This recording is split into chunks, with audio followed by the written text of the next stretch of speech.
guys, magandang hapon po. Ayan, papakita ko lang po sa inyo yung aming ginagawa ngayon. Nag-a-apply po kami ng abono dito sa aming Sultan F1. So bali 6 days po siya na simula pagkatanim po. At kasama ko nga po sa tatay dito na nag-a-apply. At ito po yung first application po namin dito sa aming Sultan. At aming inabono nga po ay yung 1620 at hinaluan po namin to ng Wokosim. Ito nga pala mga kagulay yung Wokosim. Ayan, gamit ko na nga yung timba. Ito po soil conditioner po na ina-apply namin sa aming mga gulay. Ayan, isa rin pong magandang pang-apply at pwedeng ihalo natin sa abono. So ito po magiging itsura niya. Ito po yung itim-itim na yan, yan po yung mismong Wokosim. Ayan, so sinasabog po namin dito sa aming Sultan F1. So makikita nyo meron na siyang mga abono. So hindi pa po namin to nilakasan, medyo mahina lang po yung aming apply dito. Bali isang supot lang po yung aming ina-apply ngayon. Katulong ko nga po si tatay na nagsasabog dito. Ayan, halos 3 daliri lang po, tapos pasabog.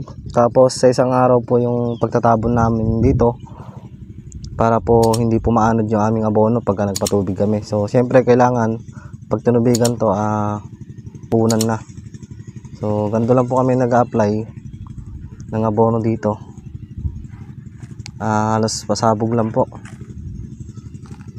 Tsaka pag nag-apply po dapat po walang hamog o basa yung mga dahon ng sili para fit yung alikabok ng abono. So 1620 yan gamit namin. Super Grow 1620. Pwede rin po yung Swire na 1620. Ayan, Atlas ito. So yung gamit yung Atlas kasi kaya ganyan siya, ganyan itsura niya po. So mag-apply ako. Meron pa akong konting abonohan dito.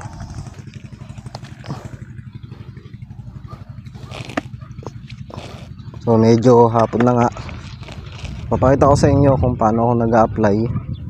Wala kasi akong tigahawak dito mga kagulay. Ako lang kasi mag-isa.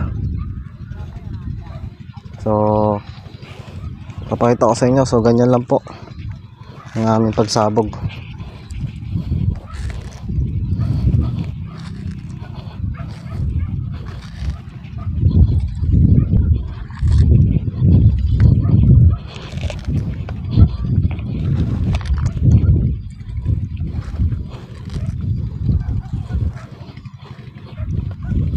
So halos 3 daliri lang po ito. Ayan. Halos parang asin-asin lang.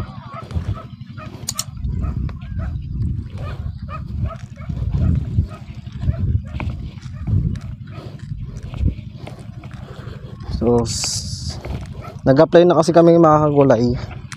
Tatabunan na nga namin to kasi madami na siya lumalabas na damo dahil nga sa pagkaambon. Kasi ito mga kagulay dalawang tubig pa lang. Pero buhay na siya mga kagulay. Ayan, makikita nyo. Maganda na yung tindig niya. Ayan, so lahat kasi tayong. Pero ito mga kagulay, okay lang naman kahit umabot ng 10 days yung pag-apply ng unang abono. So kami kasi nag-apply kami pero hindi naman masyadong kalakasan yung pag-apply namin dito sa aming sili. So asin-asin lang. So bali 10 lata po ito. Problema lang ito po yung nawala yung aming punla. Tapos umorder kami ng 40 tray na Sultan. Yan, so yun nga ang gamit ko nga Wokosim. Okay na okay po yung gamitin sa ating gulay, lalo't sa unang abono. Magano po kayo, maglagay po kayo kasi pantanggal acid to ng ating lupa para hindi po payat yung ating tanim ng mga gulay. Ayan, so medyo marami pa tayong abonohan. So hanggang dito na lang aking video. A little longer than a few minutes later. So ngayon naman po mga kagulay, natapos na nga po mag-abono at mayroong sumobra. Gagawin ko naman po ay maghuhulip ng sultan. So meron pa kami sobrang punla. Ayan, so medyo malalaki na nga siya. Meron kasi mga bumalda o hindi maiwasan talaga pagka nagtatanim, nababali yung puno at naglalanta. So yun ang lalagyan natin dito ngayon. So yun nga mga gulay, nakikita nyo halos mahigit isang buwan na to, kaya medyo matangkad na yung punla akong dala. At meron kasi mga namatay o naputol na puno. Ayan. So ganito po kasi itsura ng nakasidling na sultan. Ayan, 220 po ang isang tray. At nasa 120 piraso po ito pag kung bibilin nyo po sa inyong mga. So ganyan, didiinan yung puno para hindi hanginin yung ugat. Ayan, so meron kasi mga nakaskas dito. Ayan, tatabunan natin.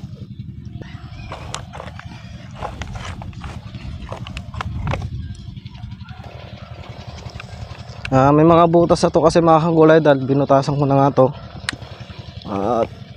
Dahil nakita ko na nga to.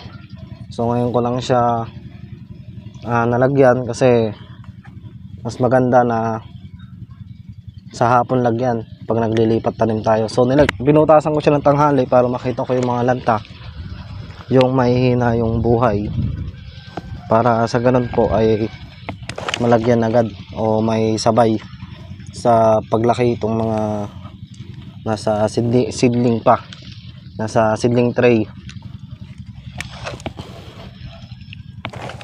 Yung mapapansin nyo nga yung abono.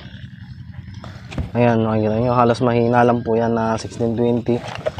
Hindi pa ko namin ito nilalakasan sa abono. Ito sobra na namin to kasi may sumobra pa ang 25 tray na itanim na po namin sa pinagpunlaan ng sibuyas kahapon. So meron pa akong natirang 2 tray at dito naghuhulip na rin po si tatay dun sa kabilang banos at inuubos nga na, sayang din naman, para hindi masayang yung punla.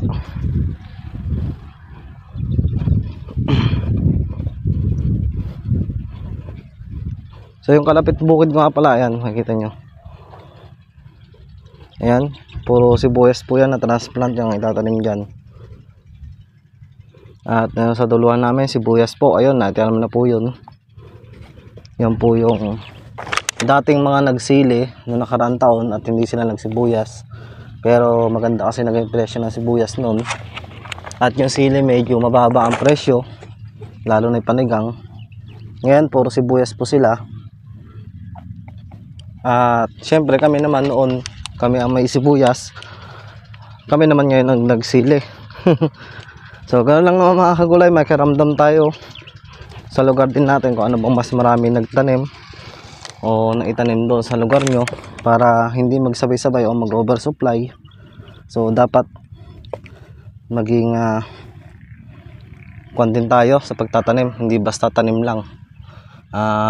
Nagtatanong-tanong din tayo kung maaari, kung meron kayong kakilala na mayroong agri-supply. Siyempre tatanong nyo doon kung mabili ba yung ano yung mas mabiling buto na sa kanilang agri, sa kanilang mismong pwesto, kung mabili ba ang mga sili o mas mabili ba ang buto ng sibuyas. So doon pa lang malalaman nyo na agad kung marami nagtanim din sa lugar nyo, na yung agri-supply na kilalang kilala din sa lugar nyo ay yung po ang pagtanungan nyo. Sasabihin naman nun kung ano po ang mas mabili sa ngayon, sa panahon ngayon. Kung mapapansin nyo pala mga kagulay, medyo maberde yung tingin nyo sa tudling. May lumot po. So ibig sabihin pa naglulumot, mataba po ang lupa.